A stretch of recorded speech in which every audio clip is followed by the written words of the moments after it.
Tokoh ekonomi Indonesia Tandri Abeng meninggal dunia pada Minggu 23 Juni di Jakarta. Tandri Abeng merupakan Menteri Pendayagunaan BUMN pertama di Indonesia. Sosok Tandri Abeng pun mencuri perhatian lantaran kiprahnya di bidang ekonomi Indonesia.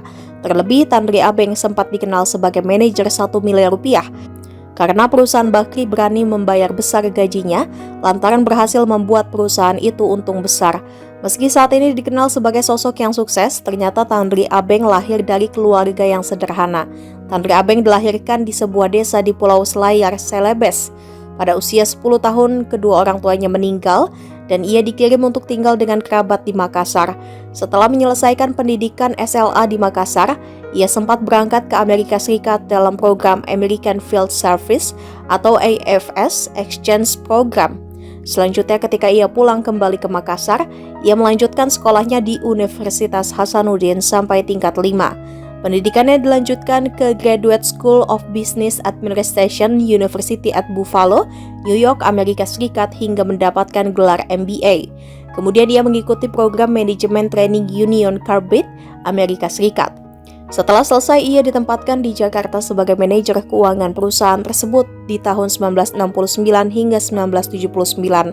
Karirnya terus menanjak sampai akhirnya ia menjadi Direktur PT Union Carbide Indonesia. Selain itu, ia juga menjadi Direktur Agrocarb Indonesia, Direktur Karmi Arafura Fishers, dan pada tahun 77 hingga 79 ia merangkap sebagai manajer pemasaran Union Carbide Singapura.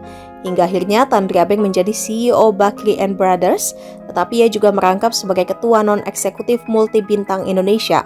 Posisi ini tetap dipertahankannya hingga Maret tahun 1998. Pada tahun 1991, ia memasuki dunia politik dan mewakili Golkar duduk di kursi MPR. Selanjutnya tahun 1998, ia ditunjuk oleh Presiden Soeharto sebagai Menteri Negara Pendayagunaan BUMN pada Kabinet Pembangunan 7 dan dilanjutkan dengan jabatan yang sama di Kabinet Reformasi Pembangunan pimpinan Presiden Habibie. Tahun 2004 ia menjadi Komisaris Utama PT Telkom Indonesia. Pada tahun 2010, Tandri Abeng menyelesaikan pendidikan doktor dalam ilmu multidisiplin dari UGM. Setelah berkecimpung di dunia bisnis dan politik pada tahun 2011, Tandri Abeng mendirikan Universitas Tandri Abeng di Jakarta Selatan. Menurutnya, pembangunan kampus ini dibiayai dengan hasil penjualan Hotel Arya Duta, hotel yang dimiliki Tandri hasil bermitra dengan bos Lipo Group James Riyadi. Tandri mengaku mendirikan universitas sebagai tanda syukur dan terima kasih. Sepengakuan Tandri, hidup susah pada masa lalu membuatnya menghargai pendidikan.